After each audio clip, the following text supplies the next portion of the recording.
ዮሐንስ ወንጌል ምዕራፍ 1 የወንድማችን ሐዋርያው ቅዱስ ዮሐንስ በሱ የተጻፈው ወንጌል ነው። ምዕራፍ 1 ላይ ከቁጥር 43 እስከ 51 ድረስ ያለውን የጌታ ቃል እንደዚህ ይላል። በጌታ በኢየሱስ ክርስቶስ ስም አነበዋለሁ። በማግስቱ ኢየሱስ ወደ ገሊላ ለመሄድ ፈለገ። ፊልጶስንም አግኝቶ ተከተለኝ አለው። ፊልጶስም እንደ እንድርያስና እንደ ጴጥሮስ ሁሉ የቤተሳይዳ ከተማ ሰው ነበር። ፊልጶስ ናትናኤልን አግኝቶ ሙሴ በሕግ መጻሕፍት ነቢያትም ስለ እርሱ የጻፉለትን የዮሴፍን ልጅ የናዝሬቱ ኢየሱስን አግኝተነዋል አለው። ናትናኤልም ከናዝሬት በጎ ነገር ሊወጣ ይችላልን አለው። ፊልጶስም መጥተህ እይ አለው። ኢየሱስም ናትናኤል ወደ እርሱ ሲመጣ አይቶ እነሆ ተንኮል የሌለበት እውነተኛ እስራኤላዊ አለ። ናትናኤልም እንዴት አወከኝ ሲል ጠየቀው።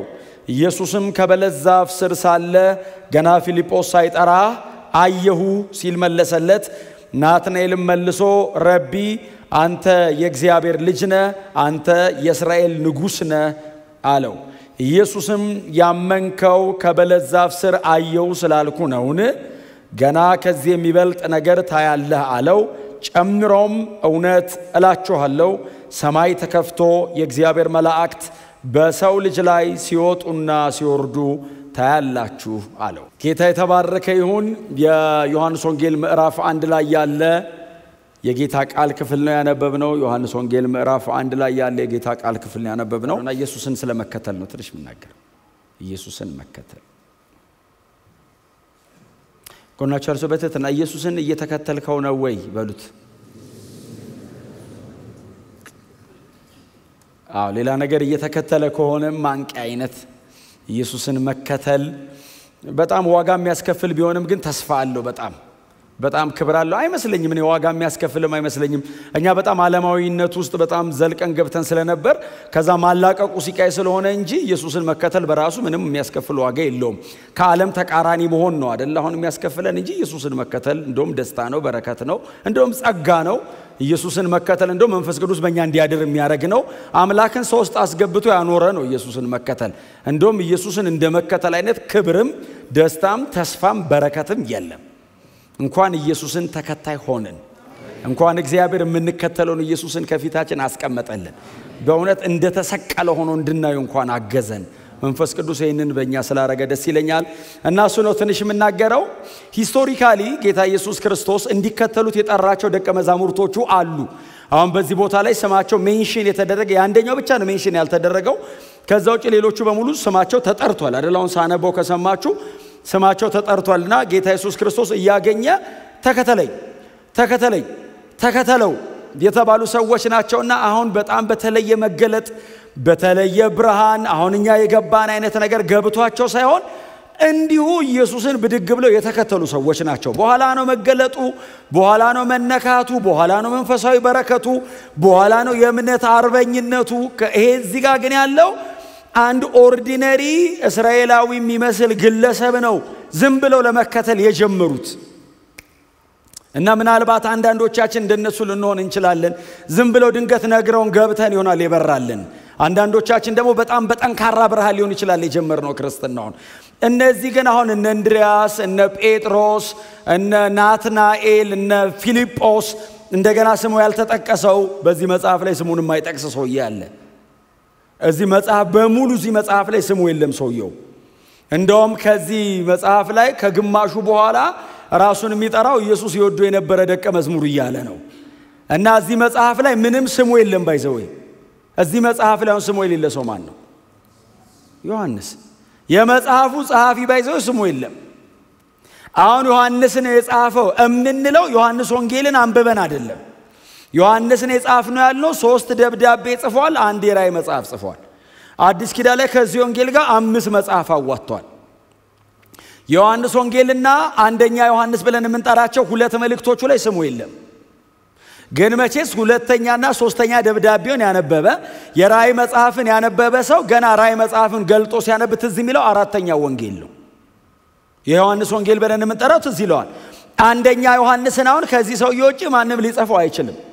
ምናልባት እናንተ በጣም በጠለቀ አይነት መንገድ የጌታን ቃል የምታጠኑ ሰዎች ስለሆናችሁ ዮሐንስ ወንጌልን ከሌሎቹ 4 የዮሐንስ መጽሐፎች ጋር ብታመሳክሩ 12 ምንም የማይለያዩ አረፍተ ነገሮች አሏቸው። ቃላት አይደለም ያልኳችሁ ስቴትመንት 12 ምንም የቃል ልዩነት የሐሳብ ልዩነት የሌላቸው 12 አንድ አይነት አይደንቲካል የሆኑ 12 አረፍተ ነገሮች አሏቸው። ኢየሱስን በአንድ አይነት ስም ነው የሚጠራው በአምስቱ መጽሐፍ ላይ። ክብር ለኢየሱስ ይሁን። እና የዚህ መጽሐፍ ጻፊ ስሙን አልተናገርም። እኔ በጣም ነው የምወደው፣ በእውነት በጣም ነው የምወደው። አዲስ ኪዳን ላይ ካሉ በጣም ከምደነቅባቸው ሰዎች መካከል አንዱ ነው። በልጅነቱ ጀምሮ አይደል ያረጀው። ሁሌ ነው የምናገረው በ18 ዓመቱ ነው ኢየሱስ የጠራው። በ18 ዓመቱ አካባቢ ነበር አይደል ሲጠራው። ከታላቅ ወንድሙ ከያዕቆብና ከአባቱ ከዘብዴዎስ ጋር ገሊላ ባህር ላይ አሳ ያጠመደ ነው ባይዘው የተገኘው እሱ። እና አሳ ያጠመደን የተገኘው በሌሎች ወንጌላት ላይ እንግዲህ ስሙ ስለተጠቀሰ ማለት ነው። ዮሐንስ ተብሎ ስለተጠቀሰ ራሱን ስለማይጠቅስ ሲያገኘው 18 ዓመቱ አካባቢ ነበር ይላሉ። ከዛ እንግዲህ በ100 ዓመቱ ነው የሞተው። 80 ዓመት ነው የተከተለው፣ 60 ዓመት ነው ያገለገለው። እና እኛ አሁን በእውነት 5-6 ዓመት ኢየሱስ ብለን ሰብከን እንደው ምን አይነት በረከት እንዳለው እኮ ያየን ነው። አሁን የሰው እኮ 60 ዓመት እኮ ነው ኢየሱስ ያለው። እንደው ሰው ሆኖ መሞቱ ራሱ አይገርምም። አሁን አለመጥፋቱ እንዲህ አሁን ኢየሱስ እያለ መንፈስ ልውጥ አለማለቱ አለመጥፋቱ እኔ ይገርመኛል። ኢየሱስን በጣም በተለየ ዴብዝ አንደርስታንድ አድርጎታል። መረዳት ብቻ ሳይሆን ደግሞ ኢየሱስን ማቅረብ ይችላል ሰዎች ጋር። አሁን ብዙ ነገር ይገባችሁና ማስረዳት ይከብዳችኋል። እኔ አሁን የገባኝና ማውራት በእውነት ጎበዝ አይደለም እናገር ብዙ አልችልም። ዮሐንስን በሆንኩላሉ አሳ አጥማጅ ምንም ያልተማረ ተብሎ የተጠራ በዘመኑ ቋንቋ ፊደል ቆጥሯል የሚባል አይነት አይደለም። ግን የገባውን ኢየሱስ ክርስቶስን ለዛውም ዮሐንስ በገባው አይነት መንገድ አዲስ ኪዳን ላይ የገባው ሰው አታገኙ። በጣም አስደናቂ ጻፊዎች አሉ። የነ ጳውሎስ አይነት የነ ጴጥሮስ አይነት ሌሎችም የወንጌል ጻፊዎች አስገራሚ። የዮሐንስ ግን ዩኒክ ነው ትምህርተ ክርስቶሱ። የትኛውም የወንጌል ጻፊ ከይሁዳ ቤተልሔም ተነስቶ ነው ወደ ሰማይ የሚሄደው። ዮሐንስ ወንጌል ሲጽፍ ከሰማይ ወደ ምድር ነው የወረደው።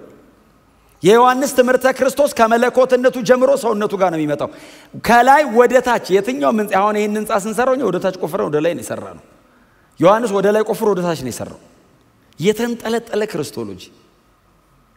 እኔ አሁን አሳ አጥማጅ እንዴት ገባው ላለው ኦኬ ገባው፣ የመንፈስ ብርሃን ነው። ማብራራት እንዴት ቻለ? በጣም አያችሁ፣ ሰው ተምሮ ብቻ አይደለም ተገልጦለትም ነው የሚያውቀው።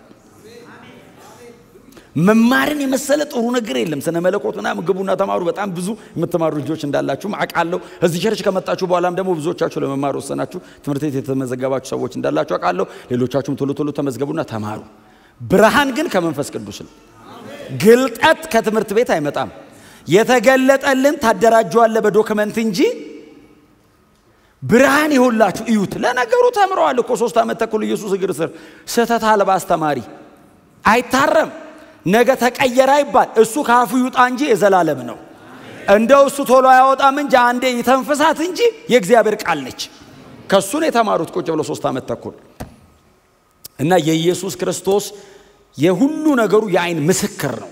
የአይን ምስክር ነው። ከሌሎቹ የወንጌል ጸሐፊዎች ይልቅ የአንዳንድ ጉዳዮቹ የአይን ምስክር ነው። ባይዘው አሁን ሉቃስን የአይን ምስክር አይደለም። የአይን ምስክር ከነበሩት በጥንቃቄ የሰማውትን ጽፌዋለሁ ይላል። የአይን ምስክር አልነበርኩም ግን ነበሩ። ለምሳሌ ኬፋ ነበር። አዎ ክሮኖሎጂካሊ ኦርደር እንዳይዛባ ኬፋን ቁጭ አድርጌ እየጠየቅኩ ነው የዘገብኩት ይላል። እሱ ደግሞ በጣም አዋቂ ነው ሰውየው። ማቴዎስ የአይን ምስክር ነው፣ ግን የዮሐንስን ያክል ጥግት ብሎ ግን ያየ ብዙ አታገኙ።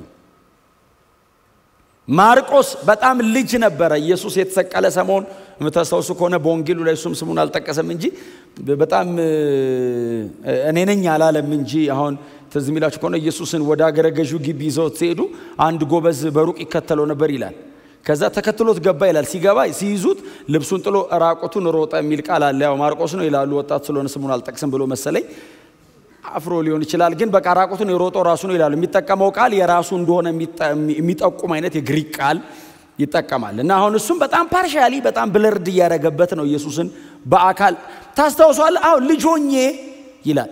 እነ ማርቆስ ጌታን ተቀበለው በጣም የጸኑት ኢየሩሳሌም ቤተክርስቲያን አካባቢ እናቱ ትልቅ ቤት ነበራት እነሱ ቤት ጴጥሮስ በጣም ያገለግል ነበር በጴጥሮስ አገልግሎ ነው የተተከለው ለዛ ነው የማርቆስ ወንጌል የጴጥሮስ ስብከት ትንታኔ ነው ከዮሐንስ ጥምቀት እስከ ኢየሱስ እርገት ነው የጴጥሮስ ስብከት በጣም አጭርና ግልጽ ነች 7 ደቂቃ ናት የጴጥሮስ ስብከት በጣም ከረዘመች እሷን ስብከት ነው 16 ምዕራፍ አድርጎ ይበተናል የሉቃስ ወንጌል የጳውሎስ ስብከት ትንታኔ ነው እንደምንለው ማለት ነው ዮሐንስስ ሂስቶሪካሊ ጌታ ኢየሱስ ክርስቶስን ዲቴል ነው የሚያውቀው ባይዘው ፊዚካሊ ዲቴል ያውቀዋል ኢየሱስን አሁን ሁሉም ተከትሎታል ልንል እንችላለን የተሰቀለበት ሰሞን ግን ኢየሱስ መስቀል ላይ ሲሞት ፊትለፊቱ ቆሞ የነበረው ደቀ መዝሙር ዮሐንስ ነው ፊትለፊቱ ቆሞ ነበር እንኋት እናትህ ብሎ ማርያምን እንሆ ልጅሽ ብሎ ማርያምን ኢየሱስ ክርስቶስ ከዮሐንስ ጋር ነው ያገናኘው መጨረሻ ላይ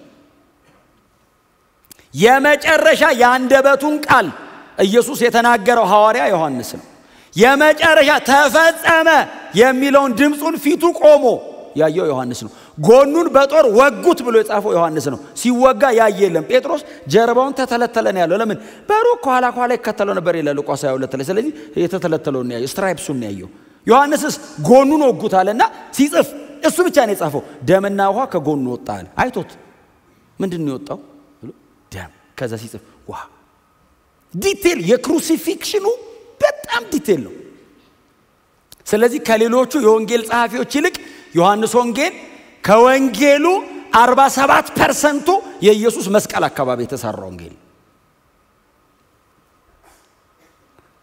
ምንም ነገር ዮሐንስ ወንጌል ላይ ካገኛችሁ ለምሳሌ የሰው ልጅ ይከብር ዘንድ የሰው ልጅ ክብሩን ያሳይ ዘንድ የሰው ልጅ ሊከብር የሚሉ ቃላቶች ዮሐንስ ወንጌል ላይ ብቻ ነው ያሉት ተደጋግመው እነዚህ ቃላቶች በሙሉ የሚያመለክቱት የኢየሱስን የመስቀል ሞትና ሞት ብቻ ነው ክብሩን ይገልጥ ዘንድ ማለት አልዓዛርን ከሞት ያስነሳ ዘንድ ማለት አይደለም በአልዓዛር መሞትና መነሳት የኢየሱስ መሞትና መነሳት ሊሰበክበት ነው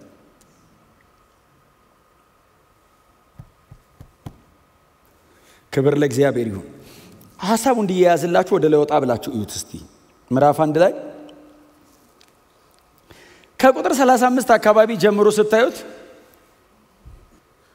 ጌታ ኢየሱስ ክርስቶስ አሁን በማግስቱ ሚል ቃል አለ አይደል እሱ በማግስቱም ይላል በማግስቱ ሶስተኛ በማግስቱ ነው ምዕራፍ 1 ላይ ይሄ እና በሶስተኛ ቀን እንደማለት ነው ዮሐንስ ኢየሱስን ባገኘው በሶስተኛው ቀን ዮሐንስ ተገናኘ መጀመሪያ ከዛ በማግስቱ አለው ከዛ ቀጥሎ ሌላ በማግስቱ አለ አሁን ሶስተኛ ቀኑ ላይ ነው እና ጌታ ኢየሱስ ክርስቶስ ያልፋል ዝም ብሎ ነው ያለፈ ያለው አገልግሎ ገና አልጀመረም ዮሐንስ ነው ያገለገለ በጣም ዝነኛ አገልጋይ ዮሐንስ ነው አጥማቂ ነው እንደውም ከዚህ አንድ ቀን በፊት ዝሚላችሁ ከሆነ የአይሁድ ህዝብ በሙሉ ተሰበሰበና ፈሪሳውያንን ጠሯቸው ኑ አሏቸው አቤት አሉ ፈሪሳውያን ይሄ የሚያጠምቀው ሰውዬ እዛ ዮርዳኖስ ወንዝ ሄዶ የሚያጠምቀው ሰውዬ ስለማንነቱ እስቲ ሂዱና አረጋግጡና እናንተ የህግ መምህራን ናቸው ቴዎሎጂካሊ ሳውንድ ነው ወይ ትምርቱ አጠማመቁ ልክ ነው ወይ በምን ስልጣን ነው የሚያጠምቀው ደሞሱስ ማን ነው ሂዱና አረጋግጣችሁ ኑ ብለው ፈሪሳውያንን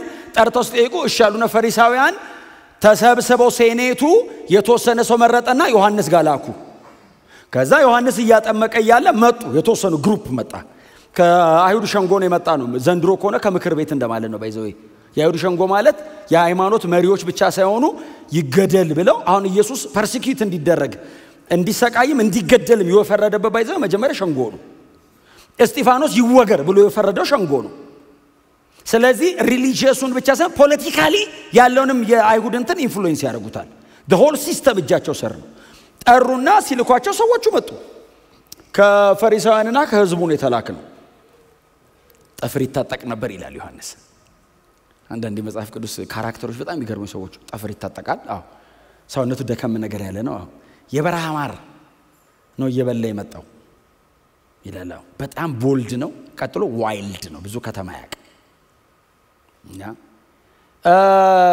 ተጠርተ ተጠየቅ ዘንድ ስለማንነት መጀመሪያ ለኛ ነገረን አንተ ክርስቶስ ነህን ዋው ሌላ ሰው ቢው ምንድነው የሚለው ይሄ በረከተ ተከፈተ ይገርማል አይደል ምን ነው ሷካ ዮሐንስስ አይደለም ክርስቶስ አይደለም አዎ ኤልያስ ነህን በጣም የክብር አገልጋይ ነው አይደለም ኤርምያስ ነህን ወይንስ ለጠሩን ምላሽ እንሰጥ ዘንድ አንተ ስለራስህ ማን ነኝ ትላለህ? ኤርምያስም አይደለሁም፣ እኔ በነብዩ ኢሳይያስ እንደተነገረው በምድረ በዳ የሚጮህ ድምጽ ነኝ። እግዚአብሔር ያሳየውን ተመልሶ ሄዶ ማን ነኝ አለ ሲል አቶ ድምጽ። ከባድ ነገር ነው። በምድረ በዳ የሚጮህ ድምጽ ነኝ። ለጌታ ጎዳና አቅኑ፣ ተራራው ዝቅ ይበል፣ ሸለቆ ይሙላ፣ ስርጋጎጡ ይስተካከል፣ ጠማማው ይቃና የሚል ድምጽ ነኝ። የእግዚአብሔር ክብር ከኋላዬ እየመጣ ነው። መንገድ እየጠረኩለት ነው። እኔ ድምጽ ነኝ፣ ቃል ከኋላዬ አለ። ዮሐንስ ድምጽ ነው፣ ኢየሱስ ቃል ነው።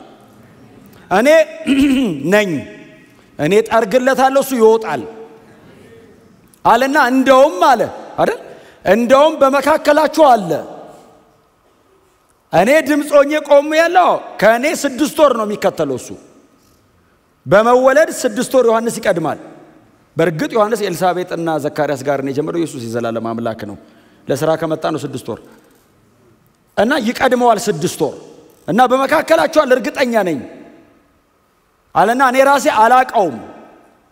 እንዳጠምቅ የላከኝ እርሱ ግን ስታጠምቅ መንፈስ ቅዱስ የሚወርድበትና ሰማይ ተከፍቶ ድምጽ ስትሰማ ካየ እሱ ነው ብሎኛል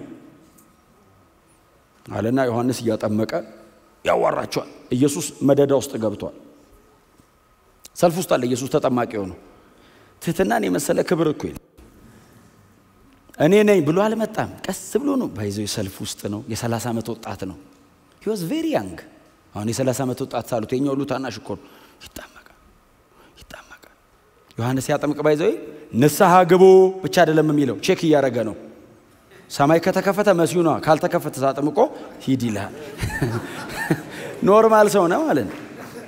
አጥምቆ ብቅ ሲል ውጣ ንስሐ ግባሽ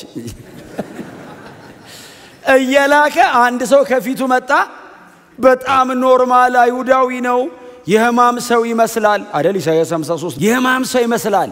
ስናየው እንወደው ዘንድ ደም ግባት የለው። ምን ማለት አንፌቨርድ ነው።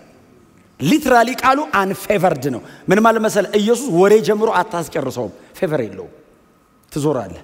መላእክት እኮ ለፍራክሽን ኦፍ ሰከንድ እኮ አይተው ታያቁም። መሬት ላይ የኔን ኃጢያት ሲሸከም እኔ እንኳን ለማየት ፈቃደኛ አልሆንኩም። እሱ እኮ የውበት መደምደሚያ ነው። እሱ እኮ የሰማይ ብርሃን ነው። የዘላለም ፀሐይ ነው። መሬት ላይ ሲመጣ የኔ እርግማን፣ የኔ ኃጢያት፣ የኔ በደል፣ የኔ አመፀኝነት፣ የኔ ልከኝነት ኢየሱስን አንፌቨርድ አደረገው። ጌታ ኢየሱስ የተንቆጠቆጠ ብርሃን ነው። አይ መላእክት ሰማይ ወርሺፕ የሚያደርጉት እሱ ነው። ሴንተር ኦፍ ወርሺፕ ነው ለነሱ። የአምልኳቸው መካከለኛ እሱ ነው። አናየውም ብለው በ6 ክንፍ ተከበው ቅዱስ ቅዱስ ቅዱስ የሚሉት እንደ አብና እንደ መንፈስ ቅዱስ እግዚአብሔር ወልድ ኢየሱስ ክርስቶስ ነው። ሂስቶሪካሊ ግን መሬት ላይ ኢንካርኔት አድርጎ ስጋ ለብሶ ሲመጣ ለማየት ራሱ ፈቃደኛ አትሆንም። ሎሬ አታስጨርሰው። የኔ ኃጢያት እንዲያርጎት እኔ አንድ ቃል አለ ይኸውላችሁ እንዲህ ይላል።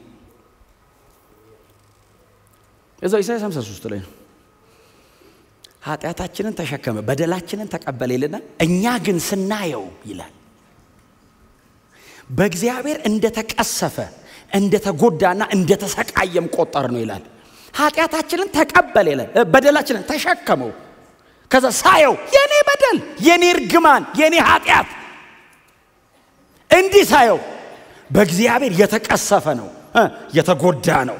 ቀጥሎ የተሰቃየ ይመስላል። እግዚአብሔር የሁላችንን በደል እላይሁን አይ ሲመጣ አይገምትም፣ አትገምተውም። እውነቱን እኮ ነው እግዚአብሔር ምልክት የሰጠው። ጭንቅላቱ ዙሪያ ክብ ብርሃን አለ አላለውም።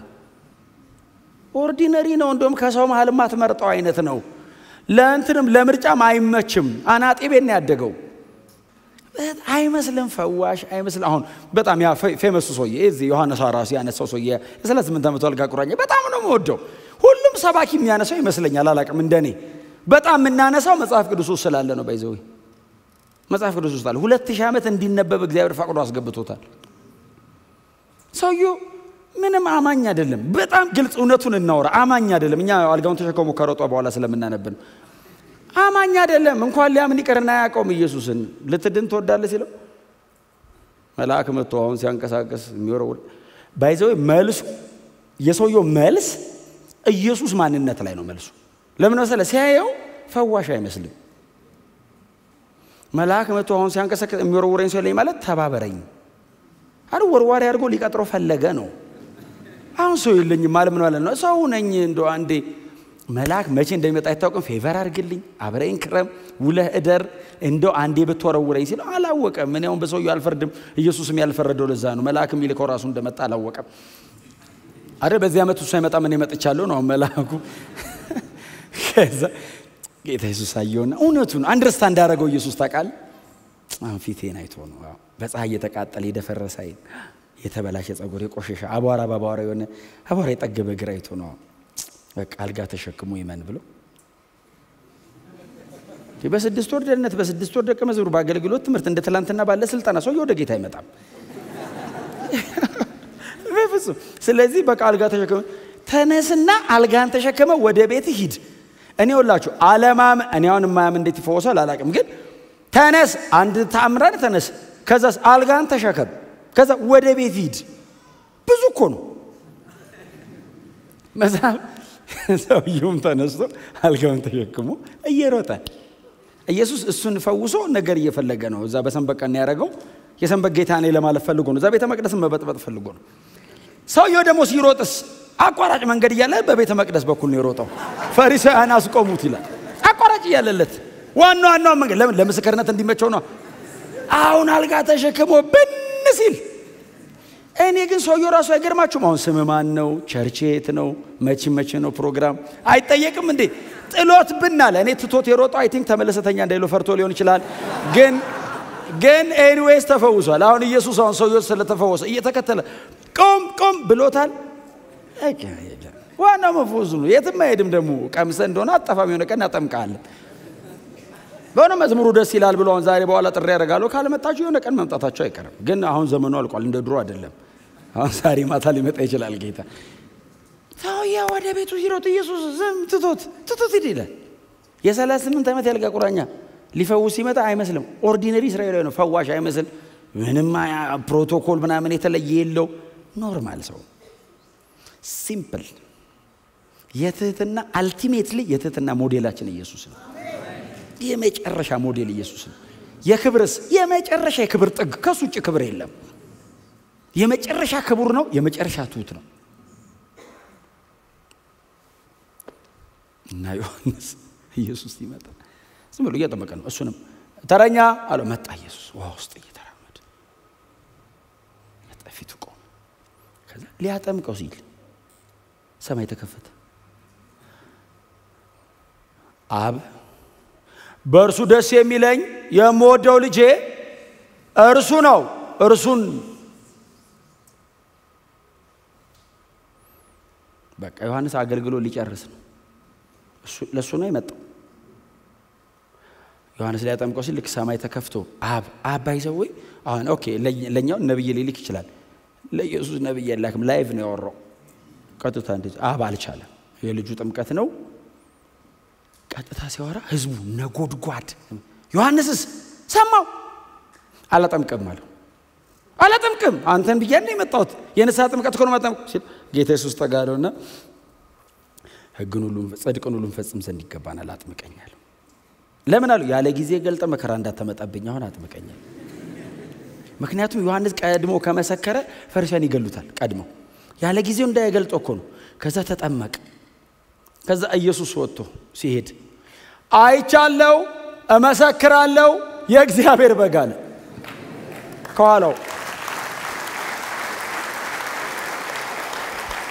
ከዛ በማግስቱ የሚቀጥለው ቀን ዮሐንስ ኦሬዲ ያገለገለ አገልግሎ አላቆመም። ያገለገለ ኢየሱስ ተጠምቆ በማግስቱ ማለት በጣም እኮ ከባድ ቀን ሆነ። የጥምቀት ቀን እያለፈ ዮሐንስ አየው ከሁለት ደቀ መዛሙርቶቹ ጋር ከእንድሪያስና ያ ስሙ ያልተጠቀሰ ሰውዬ ከሁለቱ ጋር እንዲያዩን የእግዚአብሔር በግ ሲል ሁለቱ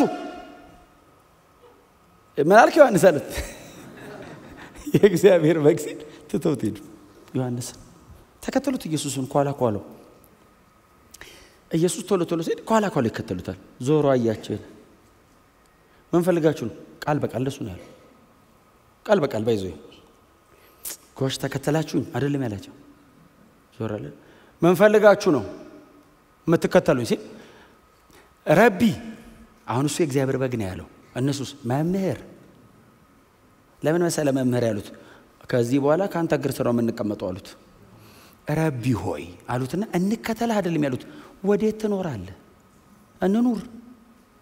የእግዚአብሔር በግ በአካል አግኝተን አብረን እንኑር። ወዴት ትኖራለህ ሲሉት እኔ አሁን ትንሽ ዝንባሌ ነገር ሲታይ እኮ በጣም ጥሩ ነገር አለ በርታ ነው ይባላል።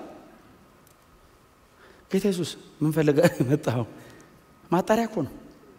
እንደዚህ የተጠራን ሌላ ሰው ማቀው ኤልያስ ኤልሳን የጠራበት ነው። ስለዚህ ለቻል ኤልያስ እያለፈ እያለ እግዚአብሔር ተናግሮት እኮ ነው ምትክ እሱ ነው ኤልሳ ነው ተቀበዋል አለው። እሺ አለው። ኤልያስ አጣራራ አይችልም ከተማ ስለማይኖር እሱ ፈፋ ውስጥ ሆና ነው የሚያድረው። ምግብም ሲርበው ቴካዌ ቁራ ነው የሚያመጣለት። ብዙ ከሰው ጋር አልኖርምና አጣራራ ያቀምና ዝም ብዬ ሄዳለሁ ከተሰማው ይምጣ ብሎ ዝም ብሎ ሲያልፍ አይደል ኤልሳ እያረሰ ነው በሁለት ጥማድ። ከዛ በመጎነጸ ፊት ትንሽ ነካ አድርጎት አለፈ። ሮጦ መጣና ጌታዬ አለ። አቤት አለ። አንዴ ጥማድ በሬዎችን አርጄ ቤተሰቤን ተሰናብቼ ልምጣ ልከተልህ ሲለው ኤልያስ ምንድነው ያለው? ከኔ ጋር ምን አለ አለው። አለ መምጣት ትችላለህ ሲለው ለምኖ እንደው ባክህ አስቆመው። ተከተለው። ጌታ ኢየሱስ እንድርያስና ዮሐንስ ነው most probably የሚሆነው ዮሐንስ ነው። ካንተ ጋር መኖር እንፈልጋለን መኖሪያ የት ነው ሲሉት ኑሽ እዩ አላቸው። ይዟቸው ሄደና አብረውት ዋሉ ይላል። እስከ ቀኑ 10 ሰዓት ቁጭ ብለው አስተማራቸው። የመጀመሪያ ተማሪዎቹ ናቸው። ከአፉ ሲሰሙ አሉ። ከዛ ዮሐንስ ጋር ተመልሰው ሄዱ የሚል ጥቅስ የለም። ኢየሱስ የነካው ሰው ሄዶ ሌላ ሰው ይዞ ኢየሱስ ጋር ነው የሚመጣው። እንድርያስ እቺን ጉዳይ ለኔ ብቻ አትነግረኝም አለው። አንድ ወንድም አለኝ አለው። ቸኮል ይላል። የጴጥሮስ ወንድም ነው። ጴጥሮስን ወደ ጌታ ያመጣው እሱ ነው። ወደ ጌታ ማምጣት ያደል እንዴ ሄደ አለው። ታንብብላችሁ በጣም አስገራሚ መስካሪ። በእውነት ወደ ኢየሱስ ሰውን ማምጣት አለባችሁ።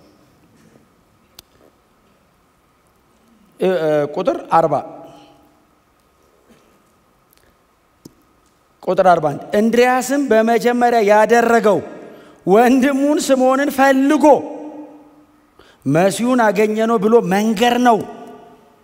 ክብር ለኢየሱስ ይሁን። ባይዘዌ ምንም መጽሐፍ ላይ ያሉ ቃላት በእውቀት የገቡ ቃላት ናቸው። ራንደምሊ የተገኘው ቃል አይደለም የገባው። ፈልጎ የሚለው ቃል አብረው ላይሆኑ ይችላሉ ማለት ነው። ዞሮ ፈልጎ አገኘው። እሺ ሲለው መሲሁን አገኘነው አለ። እንዲህ በቀልድ ነው እንዴ መሲሁ የሚባለው? ለአንድ አይሁዳዊ እኮ መሲህ ማለት እኮ ከዘፍጥረት 3:15 ጀምሮ እስካሁን ድረስ 6000 ዓመታት በመጽሐፍ ቅዱስ ደግሞ 1440 ዓመት ሲጻፍለት የከረመውን አገኘሁት ማለት እኮ ነው።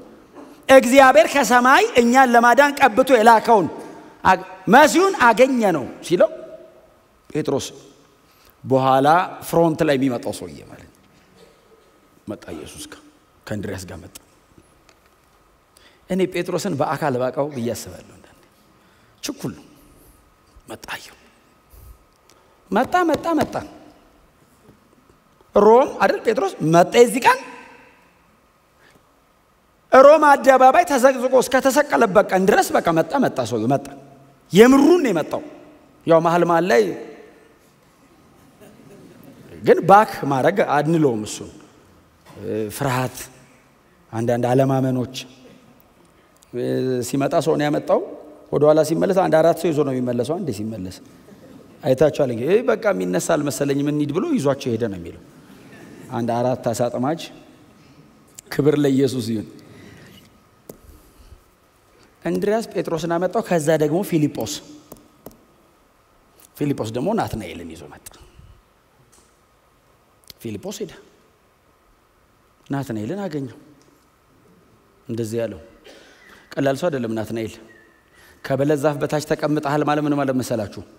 የዛ ዘመን የነበሩ የሕግ መምህራን እንደዛ ከዛፍ ጥላ ስር ተቀምጠው ነው ሕጉን የሚያጠኑት። ሕግ የሚጠናበት ቦታ ነው ባይዘው ኢየሱስ ሜንሽን ያደረገው። ዝም ብሎ ጥላ ስር ቁጭ ብለ ያረፍከ ነው ማለት ሳይሆን ሕግ አመሳካሪ ነው ማለት ነው ሰውየው። እና ሄደና ዝም ብሎም አይደለም የመሰከረ መሲህ ያገኘን አይደለም ያለው የመጽሐፍ አዋቂ አይነት ነው ይሄኛው። ናትናኤል በኋላ ላይ አይ ቲንክ በርቶሎሜዎስ የሆነው መሰለኝ። በኋላ ላይ ከተከታዮች መካከል በርቶሎሜዎስ የሆነው እሱ ነው። እና መጣና ፊልጶስ እንደዚህ ያለው ዛሬ ሄደን አብረን የዋልነው አንድ ሰው ሙሴ በሕግ ደግሞ ነቢያትም ስለርሱ የጻፉለትን ማንን ነው የሚለው? የዮሴፍን ልጅ የናዝሬቱን ኢየሱስን አገኘ ነው። አሁን የናዝሬቱ ኢየሱስን አገኘ ነው አልበቃውም፣ አይመጣለትም አሽ ብሎ ሰውየው እጁ ላይ ጥቅልል ይዟል። የሙሴ ጥቅልል አለ እጁ ላይ። ሙሴ በሕግ አለው እጃለው ነቢያት የጻፉለትን አንተ ቁጭ ብለህ ነው ስታነብ የምትውለው። ያንተ የምታነባቸው መጽሐፍት መደምደሚያው ማን ነው አለው? የዮሴፍ ልጅ የናዝሬቱን ኢየሱስን አግኝተነዋል ሲለው ይሄ ሲዋዛ ነው እንዴ? ከናዝሬት መልካም ነገር ይወጣል እንዴ? ከሕግ መጽሐፍትም ከነቢያትም ሳመሳክር ከናዝሬት መልካም ነገር ይወጣልን አለ። ባይዘው ወጥቶ ያውቃል። አሁን እኛ ብዙ ጊዜ ኢየሱስ ጋር መተን ይወጣልን ብለን ዮናስ ነብዩ ዮናስ የብሉይ ኪዳኑ ነብዩ ዮናስ አሁን ኢየሱስ ከመጣ በኋላ የናዝሬት ተባለ እንጂ ከዛ በፊት ዮናስ የተነሳው እዚህ አካባቢ ነው። ባይዘው አንድም የብሉይ ኪዳን ነብይ አለ ስሙን ቀጥታ ማላስታውሰው የተነሱት ከዚህ ነው። ባይዘው ኢየሱስን ላለመቀበል የሕግ መምህራን የሄዱት ርቀት ነው ባይዘው እንጂ ሰው ስላልተነሳ አይደለም። እንደነ ነብዩ ዮናስ አይነት ታላላቅ ሰዎች ለዛ እኮ ነው ጌታ ኢየሱስ ሜንሽን አድርጎታል። ከነብዩ ከዮናስ ምልክት በቀር ለዚህ ትውልድ አይሰጠው ብሎ አልኩ ኢየሱስ። ከነብዩ ከዮናስ ምልክት በቀር ለዚህ ትውልድ አይሰጠው። ግን ይኸውላችሁ ርቀት ነው የሚሄዱት ርቀት ላለመቀበል ስታስበው አንተ እዚህ ቤተልሔም እያለ ትልልቅ የሕግ መምህራን ያሉባቸው እነ ኢየሩሳሌም እያሉ ሌሎች የገሊላ ከተሞች እያሉ ከናዝሬት መልካም ነገር ሊወጣ ይችላልን ሲለው ምንድነው ያለው? ሊያስረዳው አልሞከረም። አይችለውማ አይችለውም። የሕግ አዋቂ ነው። ናና ያለው ናኒድና ናና ያለው። ከዛ ናትናኤል መጣ ከፊልጶስ ጋር ወክ ያረጉ ሲመጡ ጌታ ኢየሱስ አየው። ክፋት የሌለበት ንጹህ እስራኤላዊ አለው። አሁን ኢየሱስ ክርስቶስን ላለመቀበል ሳይሆን እውነትን ለማወቅ ነው ይሄን ሁሉ ነገር የሚያደርግ ይሄ ልጅ። ስለዚህ ሞቲቭ ኢንቴንሽን ንጹህ ነው አለው። ክፋት የለብም፣ ዲሴትፉል አይደለም፣ ንጹህ እስራኤላዊ ነው ይላል ሲለው ናትናኤልስ አይ ቲንክ እኔ በፊልጶስ ስብከት ትንሽ ተሸርሽሯል እንደዚህ ያለው። ቴስቲሞኒ በጣም ከባድ ነው። ናትናኤል የእግዚአብሔር ልጅ የእስራኤልም ንጉስ ነህ አለው። በአንድ ንግግር እንከን ክፋት የሌለብህ ንጹህ እስራኤላዊ ሲለው አገኘው። ታውቃለህ ኢየሱስ በእውቀት ቃል ትንቢት አይደለም ባይዘው ይሄ የእውቀት ቃል። ያችን የሳማሪያዊቷን ሴት ኢየሱስ ህይወቷን ክሮስ ያደረገበት መንገድ ነው የእውቀት ቃል። እንደዚህ ፕሮፌሲ እኮ አይደለም። እንደውም ለጴጥሮስ ነው ትንቢት የነገረው። ምናልባት አሁን ጊዜው ስላልሆነ ወደ ላይ ስለሆነ አልተናገርኩትም እንጂ ሲያገኘው ስምዖን አለው። አቤት ጴጥሮስ ትባላለህ አለው። አሁን ትንቢት ነው እሱ። የመጀመሪያ ያገኘው ቀን ስምዖን ነው። በኋላ ክርስቶስ ያው እግዚአብሔር ልጅ ነህ ሲል ጴጥሮስ ተባለ። ትንቢት ነው እሱ። ወደፊት ጴጥሮስ ብዬ አወጣልሃለሁ ስምህን። ሸምበቆ ሆይ አለው። አቤት አለት ትባላለህ ወደፊት። ሸምበቆ አለት ትሆናለች አለ። ይሄኛውንስ የእውቀት ቃል ገለጠው። ክፋት የሌለበት ንጹህ እስራኤላዊ አንተ አለው። መሲህ ተብሎ ነው የመጣው። አንተው የእግዚአብሔር ልጅ ቀጥሎስ የእስራኤል ንጉስ ነህ፣ እምንጠብቀው አንተን ነው ሲለው ጌታ ኢየሱስ ክርስቶስ እንደዚህ አለው። ይህንን ብቻ ስለተናገርኩ አመንክን? በዚች በጥቂት የእውቀት ቃል ልብህ ተሸረሸረ አመንከኝ አለው። አዎ ገና ከዚህ የሚበልጥ ታያለህ እና ተከተለኝ አለው። የመጀመሪያ ቀን ልቡ ትርክክ ብሎ ፈሰሰ ኢየሱስ እግር ስር አለው። አመንክ እንደዚህ ስለ አለው። ብዙ ሰው ብዙ ተነግሮት አያምንማ። ይሄስ እየጠበቀ ስለሆነ እግዚአብሔር እንዲያሉትን ያግዛል። ለምሳሌ እዚህ ዮሐንስ ወንጌል ምዕራፍ 3 ላይ አንድ የሕግ መምህር አለ። ማታ የሚመጣ አሉኛም ሀገር ማታ ጨለማን ተገናንገው ወንጌል የሚሰሙ በብርሃን መውጣት አልፈልግም። ሰውየው ሲጀመር የይሁዳ ሸንጎ አባል ነው። ኒቆዲሞስ ትዝ ይላችኋል። በጣም ኤሊኮየንት ነው፣ ሕግ አዋቂ ነው፣ አስተማሪ ነው። ግን በንጹህ ልብ ስለሚፈልግ አገዘው። ኢየሱስ አገዘው። በንጹህ ልብ ነው ሰውየው። ኢየሱስን ማታ መጥቶ እንደዚህ ያለው አጠገቡ ቁጭ ብሎ መምህር አለው። በጨለማ ነው የመጣው። በዚህ ሰው እንዳያየው ፊቱን ተከናንቦ አይደል? ፊቱን ተከናንቦ ፎቶ ውስጥ እንዳይገባ እንዳይታይ በጣም ተጠንቅቆ ቀሳለና ማታ መጥቶ ግን ልቡ ንጹህ ነው። ራሱን የሰወረው መከራ እንዳይመጣበት ፈርቶ ቢሆንም ግን እውነት ከሆነ ግን ማወቅ ፈልጓልና ኢየሱስ የሚያደርገው ነገር ተከታትሎ አይቷል። አንተ የምታደርጋቸው እነዚህ ምልክቶች ከሰማይ ካልተላከ በቀር ማንም ሊያረጋቸው አይችልም አለው። መጀመሪያ ሲጀምር አንተ ከእግዚአብሔር ዘንድ የተላክ እንደሆንክ አውቃለሁ አለና ወደ እግዚአብሔር መንግስት እንድንገባ ምን እናርግ ሲለው ጌታስ ምንድነው ያለው? ሰው ዳግመኛ ካልተወለደ በቀር ወደ እግዚአብሔር መንግስት አይገባም ሲለው ኒቆዲሞስ ውጭውን እየዞርኩኝ ዳርዳርህን ሳይ በጣም አስገርመኝ ነበር። ምን አይነት ነገር ነው የምታወራው? ወደ እናቱ ሆድ እንደገና ገብቶ ሰው ድጋሚ ይወለዳል የምትለው? እኔ ሽማግሌ ነኝ፣ እንዴት አድርጌ ነው ገብቼ የምወጣው አለ። ፍጥረታዊ ሰው እውነቱን አሁን እኛ እኮ በዚህ 2000 ዓመት ተሰብከን ነው በዚህ ያወቅነው። እሱስ የመጀመሪያ የሰማው እሱ ነው። በዚህ ሰው ዳግመኛ ካልተወለደ በቀር ወደ እግዚአብሔር መንግስት ሊገባ አይችልም። እንደገና ወደ እናት ሆድ ውስጥ ተገብቶ እንደገና ፕሮሰስ ተደርጎ ሪኢንካርኔት ነው የምናደርገው ሲል ጌታስ ምን መሰለህ አይደለም ያለው፣ አንተ የሕግ መምህር ስትሆን አለው ብዙ ነገር አውቃለሁ እያልክ እንዴት ይነጠቅ? አስባችሁታል? አሁን የሕግ መምህር ነኝ ብሎ ራሱን እዛ ላይ ያስቀመጠን ሰው ቁጭ አድርገው እንዴት ይነጠቅ? በል ቁጭ በላለው አስረድቶት ሄደ። ሰውየውስ እስከ መጨረሻ የኢየሱስ ተከታይ ነበር። በዚህ መጨረሻ ላይ ሸንጎ መሃል ገብቶ ስለ ኢየሱስ የሚከራከረው አንዱ እሱ ነው። ሌላው የአርማትያስ ዮሴፍ ነው። ከሸንጎ መካከል ገንጥሎ ወጣው። በንጹህ ልብ ግን ይፈልገው ስለነበር ጌታ ኢየሱስ ክርስቶስ እውነትን ነገረው፣ አገዘው፣ ወደ ብርሃን አመጣው። ይህም ወጣት ልክ እንደዛ ነው። ሕግ አዋቂ ነው፣ ያነባል።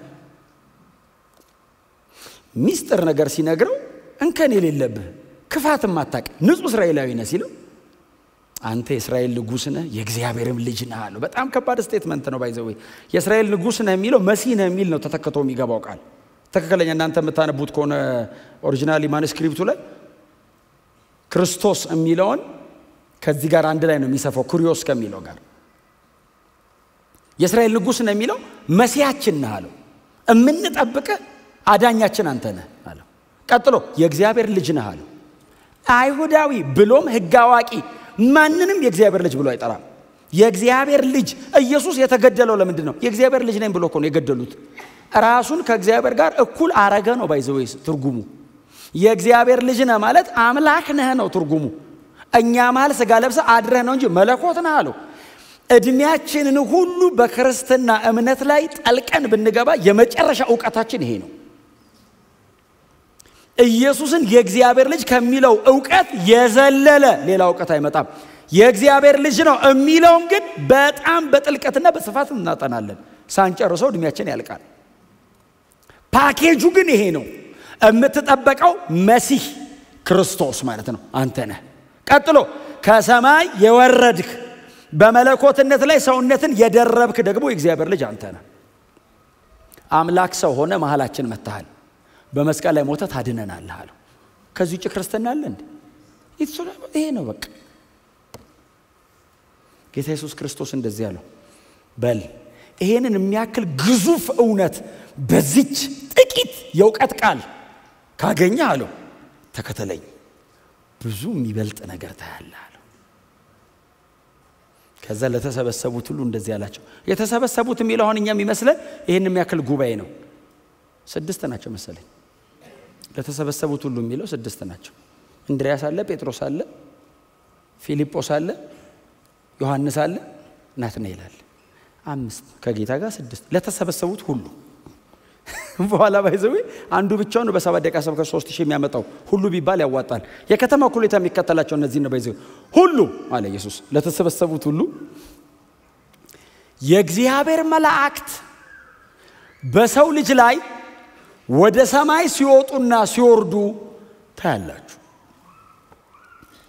እቺን ራእይ ዘፍጥረት 28 ላይ ያያት ሰው አለ። ያዕቆብ የሚባል የይስሐቅ ልጅ ትዝ ይላችኋል። ኤሳው አሳዶት ከአባቱ ከይስሐቅ ቤት ወጥቶ ወደ እናቱ ወንድም ወደ ላባ ቤት ሲሄድ መሸበት መንገድ ላይ እና ምድረ በዳ ላይ ድንጋይ ተንተርሶ ጋደማል። ጋደም ሲል ሌሊት በራእይ መሰላል ከመሬት እስከ ሰማይ ተዘርግቶ የመሰላሉ ጫፍ ላይ እግዚአብሔር ይዞት ከመሬት ወደ ሰማይ የእግዚአብሔር መላእክት ሲወጡና ሲወርዱ በህልም አይቷል። ጌታ ኢየሱስ ክርስቶስ ምን አለ? የእግዚአብሔር መላእክት በሰው ልጅ ላይ ወደ ሰማይ ሲወጡና ሲወርዱ እምታዩበት ጊዜ አለ። እኔ ነኝ መሰላሉ፣ ሰማይና ምድርን እማገናኘው እኔ ነኝ። በመስቀል በኩል መሰላል እሰራና እናንተ ወደ ሰማይ እስቲ አሜን በሉ። ክሮስ የመስቀል ሞቱ እኔ ያዕቆብ በይሰው ሲወጡ ሲወርዱ አየልና አሁን ያዕቆብ አይቲክ ጸልዩአል። ይህ ስፍራ የእግዚአብሔር ቤት ነው ብሎ አይደል ዘይት አፈሰሰና ያምላኩን የእግዚአብሔርን ስም ጠራ ይላል። ከዛ የእግዚአብሔር ቤት ብሎ ስሙ ማን ነው? ቤቴል ነው ያለው። የእግዚአብሔር ቤት ብሎ ሄደ። አይ ቲንክ ያዕቆብ በዮሐንስ 1 መሰረት ያለውን ሙሉ በሙሉ ላይረዳ ይችላል። ግን ይሄ ነገር ግን የእግዚአብሔር ቤት ነው። መላእክት ሲወጡና ሲወርዱ አየው። በጣም አስገራሚ ነገር ነው። ይሄ ነገር የእግዚአብሔር ቤት ነው ብሎ ሄደ። ጌታ ኢየሱስ መጣ። እኔ ነኝ መሰላሉ አለ። የዘላለም ሞት ተሰብሮ ሰማይና ምድር የሚታረቁበት አገናኝ ብሪጅ በዘላለም ጥፋት ውስጥ በተወሰነ ሰውና በዘላለም ጽድቅ በሚኖር በእግዚአብሔር መካከል መሃል ላይ ነው ያለው አለ። ሰማይና ምድርን አገናኛቸዋለሁ አለ። እግዚአብሔር የሰው ልጆችን ብቻ ሳይሆን የወደቀውን ዓለም ከራሱ ጋር ያስታረቀው በልጁ በክርስቶስ ኢየሱስ በኩል ነው። መጽሐፍ ሲናገር በእርሱ በኩል ዓለሙን ከራሱ ጋር አስታረቀ፣ ሪኮንሳይል አረጋ ዓለሙ። እዛ ውስጥ እኛ ለዘላለም የእግዚአብሔር ልጆች ሆነን ታረቀን። መሰላል እግዚአብሔር አብ ዘርግቶ ኑጡ አለ። መሰላሉ ጫፍ ላይ የያዘው መሰላሉን አብ ነው። ኑ አለ። አብ ወደ ምድር አልመጣም። እሱ ሰማይን ያለው ማንን የላከው? ኢየሱስን የላከው ብሪጃችንን። ከዛ በመሰላሉ በኩል ተራመዱና ውጡ አለ። ኑጡ ጠርቶናል። አሁን መውጣት አለ መውጣት የተጠራው ሰው ይፋንታ ነው። ናውጣ ተብሏል። ሰው አንድ ልጁን መስቀል ላይ ገለው ና አለ እግዚአብሔር። ና እንታረቅ። እንዴት አድርጌ አንተ ቅዱስ አምላክ በልጄ ደም በኩል ይኸው እሱ እኮ ሞተል። የልጄን ደም ላይ ረጫለሁ ለዘላለም አጸድቅሃለሁ ና ሲል ሰው ተውባክ ዞር ዞር ብዬ ልመለስ ያልቃል። 70 ዓመት እንኳን ዞር ዞር ብለበት እንዲሁም ሰርተበትም አይበቃም። ጎናቸው ያለው ሰው መሰላሉ ተዘርግቷል ቶሎ ወጣ በሉት። አዎ አይ ቲንክ በጣም ብዙዎቻችሁ እየወጣችሁ እንደሆነ በጣም ተስፋ አረጋለሁ ከጌታ ጋር እንደተገናኛችሁ። ግን ምናልባት እኛ መካከል መሬት ቆሞ እንደዚህ አንጋጦ ወደ ሰማይ የሚያይ ሰው ካለ ዛሬ ይሄው እንጋብዛችኋል። ይሄ እውነቱ ይሄ ነው። ከዚህ የሚበልጥ ታያላችኋል። ምንድነው ከዚህ የሚበልጥ የምናየው? ብዙ ሰው እኮ የእውቀት ቃሉ ጋር ትንቢቱ ጋር መገለጡ ጋር የሆነ ነገር ጋር እኮ ቀርቷል። ኢየሱስ እንደዚህ ያለው ና ተከተለኝ ያለው የት ነው የምትወስደኝ ያለው? እኔ መሰላልኝ ሰማይ ሳደርስ ነው። እኔን መከተል የሚያደርሰው ሰማይ ነው። እኔ መሰላል ነኝ። ና ተከተለኝ በእኔ ላይ ተረማምደህብኝ። እስቲ አሜን በሏ። እኛ እኮ በሰው ላይ ተረማምዶ መሄድ ነው ማለት። ኢየሱስ እንደዚህ ያለው እኔ እንደዚህ እዘረጋለሁ በላይ ላይ ተራምደህ የት ነው የምታደርሰን? ሰማይ አባቴ ጋር አብ ጋር በአባቴ ቀኝ ለዘላለም ከኔ ጋር አብራችሁ ትገባላችሁ። ልክ ሁሉም ተጠቅልሎ ከገባ በኋላ መሰላሉ ወደ ላይ ይታጠፋል። ወደ ምድር እንዳይመስልህ ወደ ላይ ይታጠፋል። አብረን ከጌታ ጋር ለዘላለም በእግዚአብሔር ፊት እንኖራለን። ከዚህ የሚበልጥ ታያለህ የሚለው በጣም ብዙ ጊዜ ስሙን በጣም ብዙ ጊዜ እንጠቀማታለን። እቺን ቃል ባይዘው ከዚህ የሚበልጥ ነገር ታያለህ የምንለው ስለ ተአምራት ነው። ባይዘው ይሄን ቃል ብዙ ጊዜ እኔ ሰው ሲጠቀመው ማየው ስለ ተአምራት የተወራ ቃል አይደለም። ዛሬ ትንቢት ነግሬያለሁ ነገ ሞተ ተሰስነሳ ታያለህ አይደለም ትርጉሙ። መሰላለኝ እኔ ና በቃ በኔ በኩል ሰማይ ገባ። የሚበልጥ ነገር የት ነው? ሰማይ። የተሻለ ነገር የት ነው? ሰማይ። ለንጽጽር የማይቀርብ ነገር የት ነው? ሰማይ። ኢየሱስ ሰው ሆኖ የመጣው ለምንድን ነው? እኔን ይዞ ሰማይ ለመግባት። በፍጹም ብቻውን ለመኖርማ ማን ከለከለው? መሬት የመጣው ብቻውን ለመመለስ ነው፣ እኛን ይዞ ለመሄድ ነው። ሲመጣ ብቻውን መጥቷል። ተመልሶ ሲሄድ የማይቆጠር ሕዝብ ይዞ ሊሄድ ነው። ግር ብለን አስቡት። ሰማያውን እንግዲህ ከጌታ ጋር በመሰላሉ ባለው ከነ ጳውሎስ ዘመን ጀምሮ የወጣውን ሰው ዝም ብለህ ሳለው ቁጥሩ ብዛቱ መሰላሉ እኮ በጣም ትልቅ ነው። ዓለምን የማዳን አቅም አለው መሰላሉ። ፍጥረት በሙሉ ግር ብሎ ቢገባበት አይሰበር አይወዛወዝ። የእግዚአብሔር ልጅ ነው መሰላላችን። ክብር ለኢየሱስ ይሁን፣ ክብር ለስሙ ይሁን። ልፋት የለው፣ ጥረት የለው፣ ግረት የለው። በእርሱ ታምናለህ፣ ኢንስታንት የእግዚአብሔር ልጅ ትሆናለህ። መብቱን ይሰጥሃል። እግዚአብሔር አብ ከሰማይ እንደዚህ ይላል፣ በልጅ በኩል አምኛለሁ ስትል በዛ ቅጽበት በቀኙ ነህ። በዛ ቅጽበት የእግዚአብሔር ልጆች ማህበር ተቀላቅለሃል። በዛ ቅጽበት አባ ስትለው አቤት። በምንም አይነት ጽድቅ ማትመጥነውን የእግዚአብሔርን ክብር በክርስቶስ ኢየሱስ በኩል ተሻግረ እስቲ አሜን በሉ። አንድ ቃል አይሳል እንገራችሁ ለጨርስ። እንደዚህ ያለ ጌታ ኢየሱስ ወደ ላይ ከፍ ከፍ ባልኩ ጊዜ ሁሉን ወደ ራሴ እሰባለሁ። አሜሪካ አንብባችኋል? አሁን ብዙ ጊዜ ይሄ ቃል ምንድነው የሚመስላችሁ? ሰማይ ሲሄድ እሰባቸዋለሁ አይመስልም? አይደለም፣ መሰቀል ነው። መሰቀል ከፍ ከፍ ባልኩ ጊዜ ማለት ምን ነው? ኢየሱስ 3 ጫማ ነው ምናምን ከፍ ብሏል ትንሽ ከመሬት ሲሰቀል። እግሩ መሬት አልረገጠም፣ ከፍ ብሏል። አዎ ከፍ ከፍ ስል ሰውን ወደ ራሴ እሰባለሁ። በመስቀል በኩል ነው እሰባቸዋለሁ ያለን በዚህ እንጂ ሰማይ ስገባ ጠራርጌ ወስዳቸዋለሁ ማለት ብቻ አይደለም ትርጉሙ። አዎ መዳኛ መንገዱ ይሄ ነው። አዎ ትንሽ ከፍ ከፍ ስል አዎ ወደ እግዚአብሔር የምትታረቁት በእኔ መስቀል ሞት ነው። አብ እናንተን የሚወስዳቸው በእኔ ደም ነው። የለም ሌላ። ከኢየሱስ ውጪ ማንሰብከው ለምንድን ነው? ኢየሱስ የመጨረሻ መልእክት የሆነው ለምንድን ነው? የዘላለም ሕይወት ማግኛ ሌላ መንገድ ስለሌለ ነው። የለም ሌላ። ቢኖርና ብናወራ ጥሩ ነበር። የለም፣ ዝግ ነው። ምንም ነገር ከሞት በታች ነው። ምንም ነገር ከፍርድ በታች ነው። የዘላለም ሕይወት ያለበት ብቸኛ መንገድ አንድ መንገድ እኮ አይደለም፣ ብቸኛ ነው። ብቸኛ በፍጹም ደግ ጥሩ ነገር የምትሰሩ ሰዎች እግዚአብሔር ይባርካችሁ። ግን በሱ በኩል ወደ እግዚአብሔር መንግስት አይገባም። በጣም የሞራል ሰው የሆናችሁ እኔ እንትን አላረግም። ክርስቲያና እኮ የካራክተር ሞዲፊኬሽን መስሪያ ቦታ አይደለም። የዘላለም ሕይወት ነው። ሕይወት ኤክስፒሪየንስ ማድረግ አለባችሁ። ከኢየሱስ ጋር መኖር፣ ከኢየሱስ ጋር መዋል። የት ነው የምትኖረው? አብሬ ከፐርሰኑ ጋር መኖር። የሆነ ነገር መተው፣ የሆነ ነገር ማድረግ አይደለም መልመድ ያለባችሁ። ከኢየሱስ ጋር መኖር። ከሱ ጋር ከመኖር የተነሳ ነው መተው ያለብህ። ኢየሱስን ወደህ ነው ዓለምን መጥላት ያለብህ። ሲኦል እገባለሁ ብለህ አይደለም። ኢየሱስን ወደህ ፐርሰኑን አንደርስታንድ አድርገው ከጌታ ጋር መኖር፣ ሕይወትን መኖር፣ ኤክስፔሪየንስ ማድረግ የኢየሱስን ሰላም፣ የኢየሱስን ፍቅር፣ የኢየሱስን ምህረት ኤክስፔሪየንስ ከጌታ ጋር መኖር እንዴት አይነት በረከት ነው! አብረው ኖሩ። እንኑር። የትኖራለህ? እንከተል፣ እንምጣው።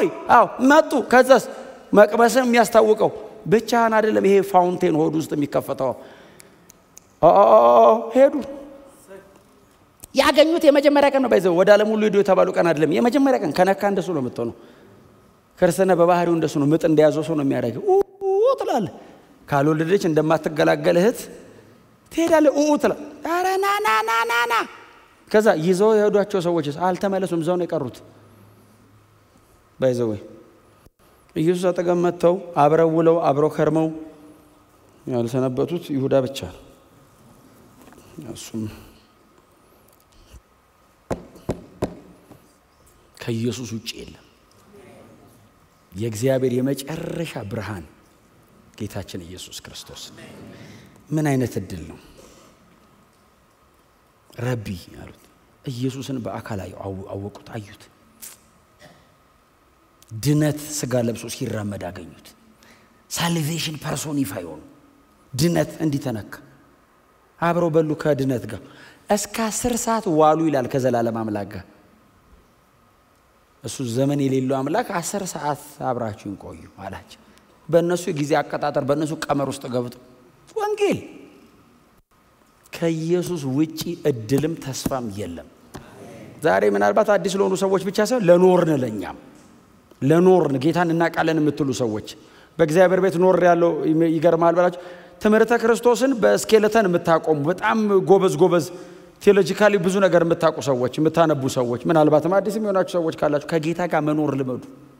ኢየሱስን ኤክስፒሪየንስ አድርጉት። ኑሩ ከኢየሱስ ጋር በእርሱ ፍቅር መኖር በእርሱ ህይወት መኖር ኢንጆይ ማድረግ። አባቶች እኮ ያንን ህይወት ኢንጆይ ያደረጉት ከዛስ እስር ቤት ሲገቡ ማን ያቋርጠው ህይወቱን? ደስ ይበላችሁ ይላል። ህይወት ነው። ኮምፕሌን አረግ ደግም ይላለው ሊሰቅሏቸው ሲሉ እንደ ጌታዬ አወሬ ክብር ነው ዘቀዘቀኝ። ይሄ እኮ ህይወት ነው። ባይዘወይ የሚበልጠው ደስታና የሚበልጠው ረፍት ከጌታ ተካፍለውት እንጂ ነገሩ ቀላል ሆኖ አይደለም። መከራው ባይዘወይ አራ ችግር የለም እየተባለ የሚኮን አይደለም። የሚበልጥ ነው ውስጣቸው ያለው ከጌታ ጋር መኖር። በእውነት እንደ ክርስቲያን ይሄንን ኤክስፒሪየንስ ካላረግን ከስራናል። ድካም በእውነት ድካም የሆነ ስርዓት እየደገሙ መኖር ከሆነ ድካም ነው በጣም። ከጌታ ጋር መኖር ከሆነስ ማንም ሰማይና ምድር እንዲህ ቢገጣጠም ሾልከት ወጣል ወደ ሰማይ ነው የምትሄደው። ኢየሱስ ክርስቶስ ብቻ ያድናል።